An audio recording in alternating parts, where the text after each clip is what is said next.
there. Like Lakers fans, the Clippers come up in the world, oh, that's cute. But this year it was a little too much.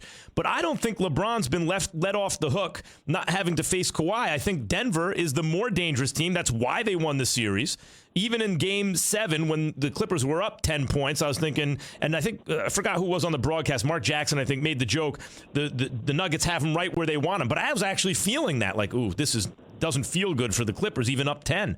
LeBron has his work cut out for him, Michael, because this Nuggets team has shown, even down 3-1, even down double digits down 3-1 at the half, close to 20 points at the half, they never say die. Like, this is, I think the Lakers are going to win, but the Nuggets have a real puncher's chance here.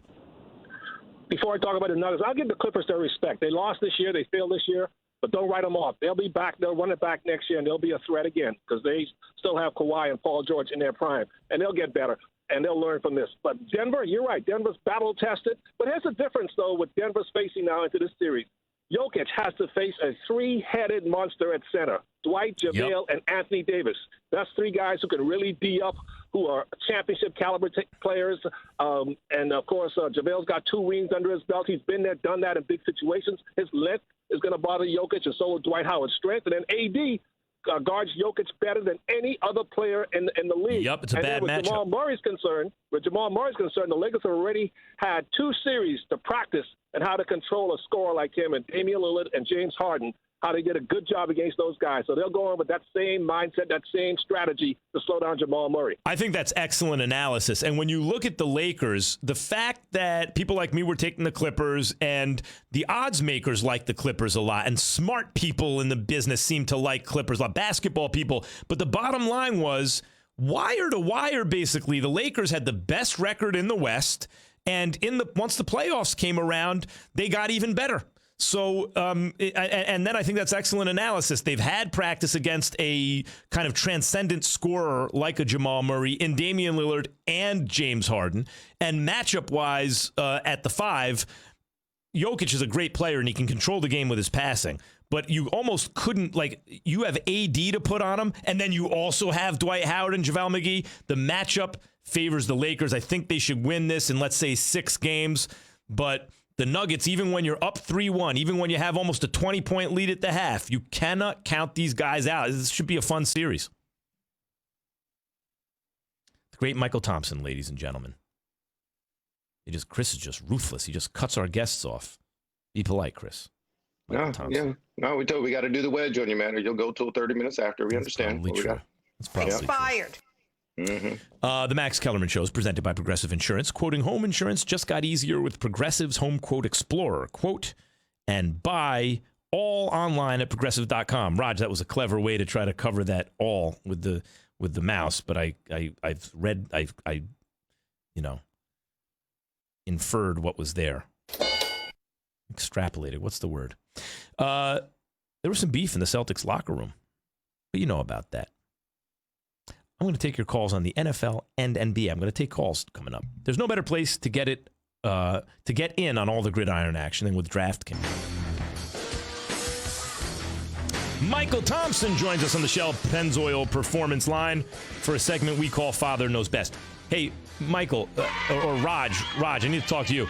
We need imaging for Father Knows Best. We should do it with Michael in a vest, in a cardigan, maybe with smoking a pipe in an easy chair, with all the Thompson kids around him, dressed up in their PJs or something like that. Telling those dad jokes. Yeah, we need imaging for Father Knows Best. And also, Max Me Anything should be Axe Max. We've decided on that, right? Yes, we have. Now talk to Michael. Michael, thank you for joining me today. Yeah, just make sure it's not a crack pipe. Why would it be a crack pipe? Sometimes when you say things, I think maybe it's been a crack pipe.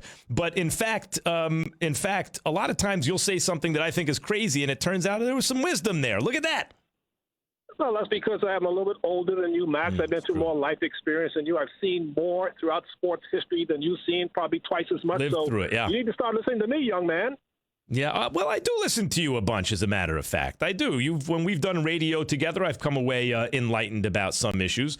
What did you think about before we get to the Lakers and the Clippers, for that matter, what did you think about what you heard post-game when Marcus Smart apparently was upset and Jaylen Brown and Marcus Smart were going at it and yelling and everything.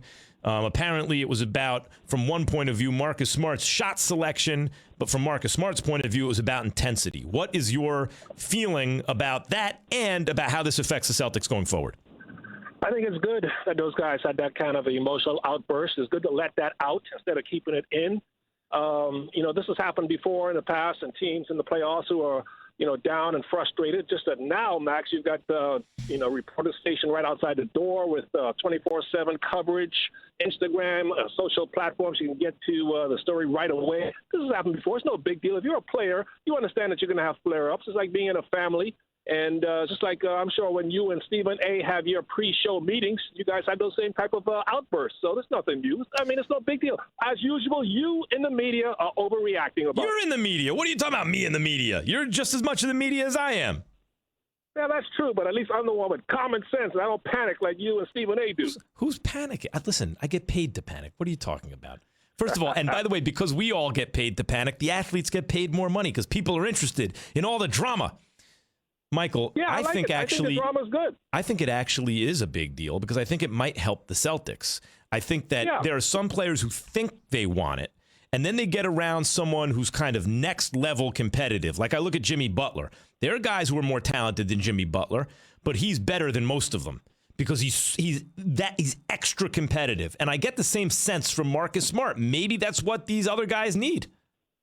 Yeah, that's why it's no problem. And you're right. If the rest of the Celtics play with the fire that Marcus Smart portrays every game, they'll be fine. And they do. Jaylen Brown and the rest of the guys, they play hard. Kemba Walker, they do. Tatum and those guys, they compete. They can play hard. They're just right now being outplayed and out-toughed by Miami, and Marcus Smart wants to wake them up. So there's nothing wrong with that. Meantime, Miami's lost one game all playoffs. One game. And usually when a Pat Riley team, and I don't mean to give Spoelstra the short shrift because Spoelstra is a great championship coach. And he's a Riley disciple, but he's totally intense and excellent. And not that just intensity equals excellent, but in his case, he has both. And but usually when Pat Riley's been in charge and he's the boss, if he's had a transcendent star, a Magic Johnson, a LeBron James, he's won the whole thing, right? Dwayne Wade and Shaquille O'Neal has won. When he's had a hard-working star who's something a little bit less than LeBron or Shaq or someone like that, he's had very competitive teams, but they haven't won the championship. I'm thinking like Alonzo Mourning, Tim Hardaway, right? Or the Patrick Ewing teams. But this Heat team, while they may not have a single transcendent star, Mychal, up and down their roster, everywhere you look, there's a guy who knows his role. There's a guy who plays defense. There's a player. Like they got a lot of guys like that. Butler and Dragic and Hero and Duncan Robinson and Bam, and it goes on and on and on. Can this team win a championship? Oh, no question about it, man. They're proving that they could beat anybody. And anybody who underestimates this Heat team, they're going to be in for a world of trouble.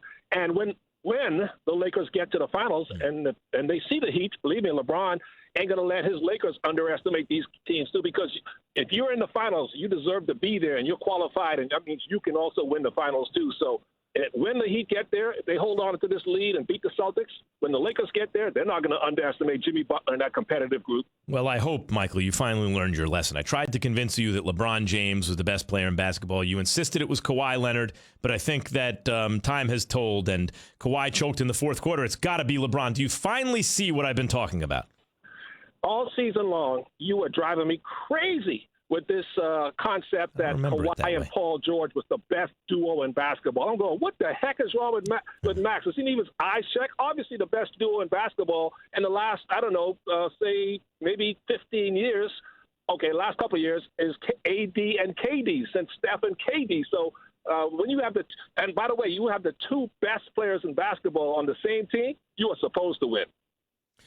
Yes, the Lakers are supposed to win. And by the way, I'm glad the Lakers are still alive. Although, of course, you start rooting for your prediction when you do a national show. And so I was certainly rooting at least for the Clippers to get there, if not actually for the Clippers to win because I predicted they'd win. But then once they lose, I'm very happy that they lost because then I get to jump back on the bashing the Clippers thing. You know, never hung even a second-round championship banner. What I noticed, Mychal, is that Magic Johnson got right on. Magic, who's always positive and nice to everyone and seeing the best, as soon as the Clippers got eliminated, he was brutal. He was brutal on the Clippers. Like, I didn't know that there was that much animosity from Lakers fans towards the Clippers, or from the Lakers towards the Clippers. In other words, when you're on top as the Lakers have been, who cares about little brother, right? But Magic went at it with a little extra, Mychal. I wasn't used to that. Well, I thought of respect for the Clippers because we used to dismiss them in the past when Donald Sterling owned the team, and we knew they were never going to be a threat, or at least back in those days. They were just like the cute little team in town, but no more. Now that Steve Ballmer and Jerry West, Doc Rivers, and Lawrence Frank are calling the shots, and they've shown that they can put together a championship-caliber roster, even though they didn't get it done this year. The Clippers have our attention now. So when they fail, we should like to let them know that now that they have our attention, to remind them that the Lakers and LA will always be a Laker town no matter what. Magic always has something positive to say. Here's the tweet as soon as the Clippers lost. The Clippers choked again, and then that face-smacking emoji. They choked against Houston in 2015. They choked tonight against the Denver